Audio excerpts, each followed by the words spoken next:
July 1st begins the third quarter of the year, which means that the year is now 50% complete.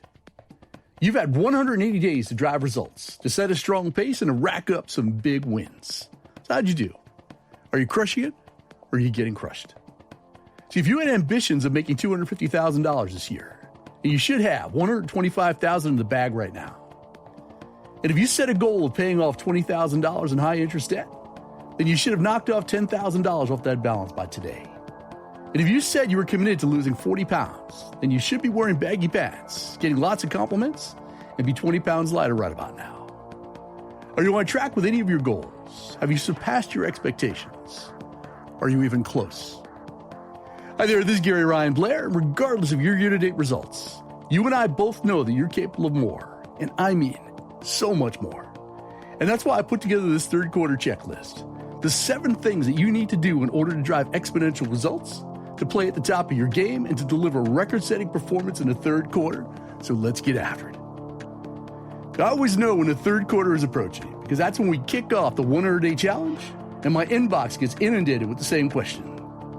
What should we be doing differently in order to crush our third quarter goals?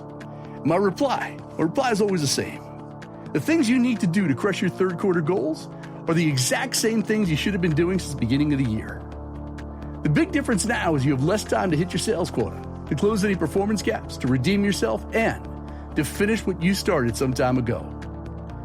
And if for whatever reason you find yourself currently below target, with your back against the wall and you absolutely, positively need to step up your performance, then follow my lead, as crushing your third quarter goals is an opportunity that you simply cannot afford to let slip by.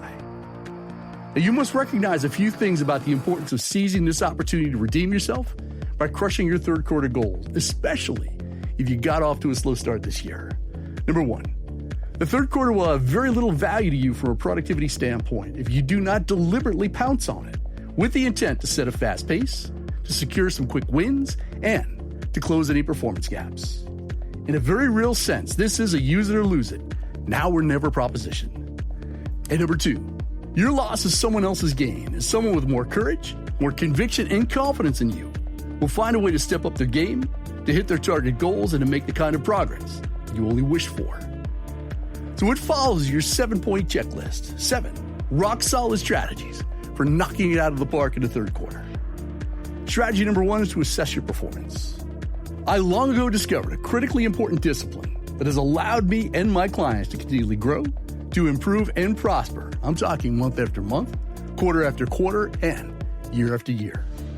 In fact, it's been so effective in driving my own personal productivity that it's enabled me to increase my income and to hit my performance goals for 39 consecutive quarters. I'm talking about over 9 years now.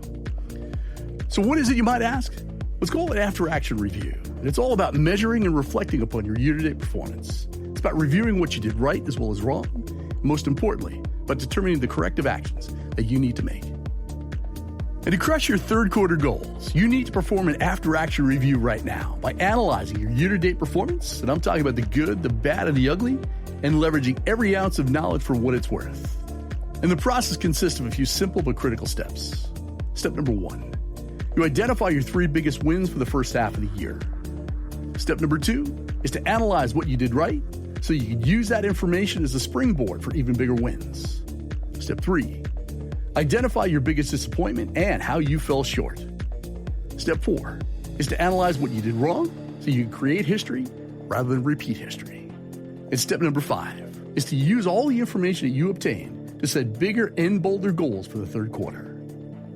You see, the purpose of the after-action review is to put yourself in the best possible position for success in the third quarter. And just as they do in Vegas, you want to make sure that the deck is stacked in your favor. So let's move to strategy number 2, which is to get serious. The third quarter is about to arrive, and with it, a finite period of time is breathing down your neck, which means you have no choice but to get serious, to set crystal clear goals, to raise the bar, to step up your game, and to embrace a take-no-prisoners attitude. See, one thing about successful people is at some point in their life and in their career, each one has looked in the mirror and they decided once and for all that they were done playing games. They were done settling for table scraps. They were done living far below their potential. And the moment you decide to get serious, to raise your standards, and to commit to crushing your third quarter goals, is the moment that everything changes in your life to include the direction and the trajectory of your life. Now, why is that? Well, it's rather simple. Commitment always precedes action, which means you will make rapid advances towards your goals only after you decide to get serious about doing everything in your power to make this your best year ever. Strategy number 3 is to refuse to die. The comebacks, redemption, and second acts are ubiquitous in our culture today. I'm talking about the salesperson or entrepreneur who turns a poor performing first half of the year into one of redemption and prosperity. I'm talking about the celebrity or athlete who falls from grace and somehow finds a way to bounce back bigger and better than ever before. And those with the character to do what it takes to crush their third quarter goals tend not to allow the indignity of a poor year-to-date performance to keep them down. So every great achievement and comeback in history has been the result of the choices, the determinations, and the creations of the human will.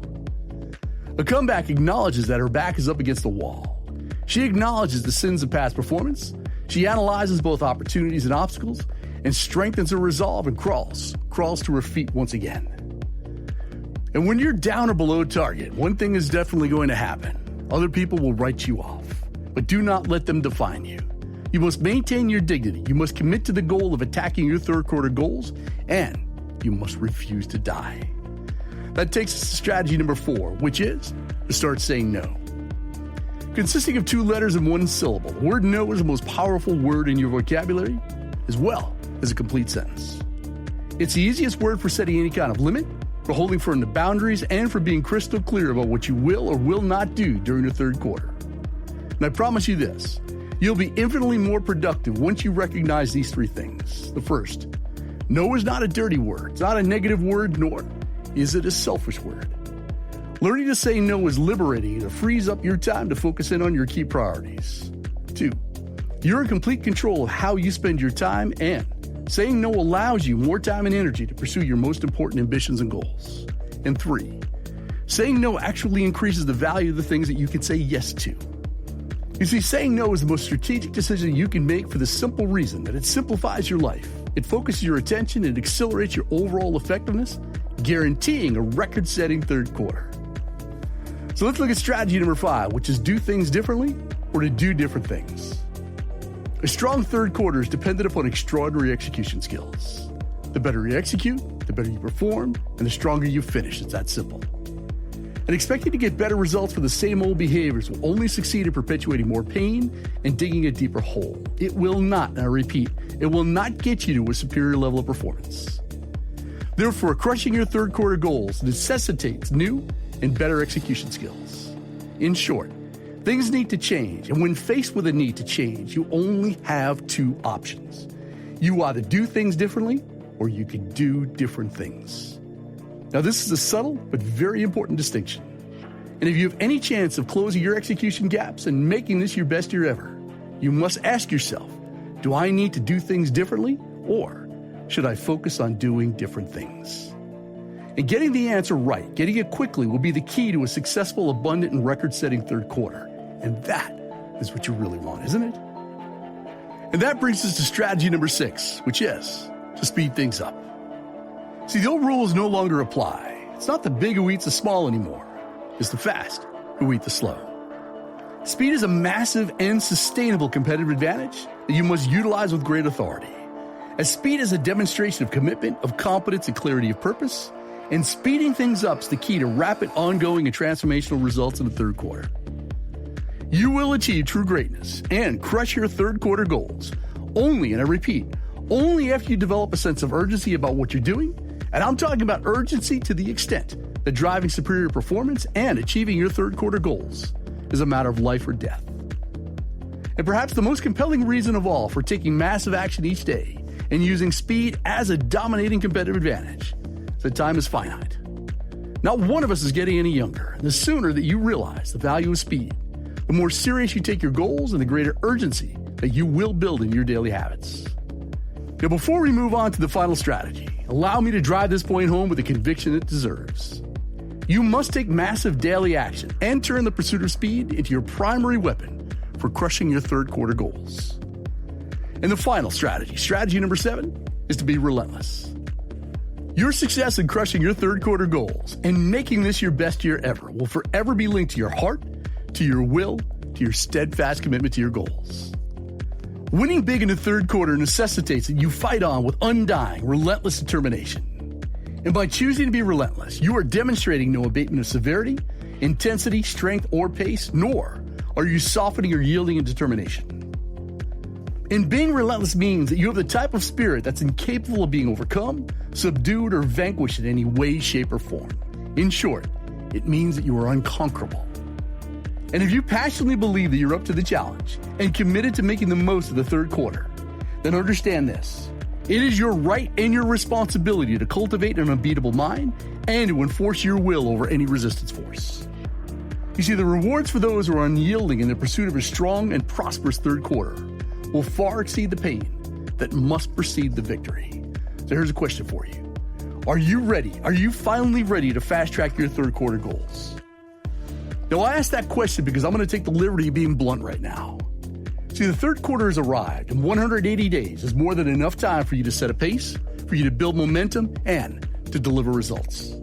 And if you're underperforming and not making the type of progress that you know that you're capable of, you must wake up and smell the reality, and that is that your existing beliefs and execution strategies are not firing on all cylinders, and that the only way to fix that problem is to adjust your psychology and to upgrade your execution strategies.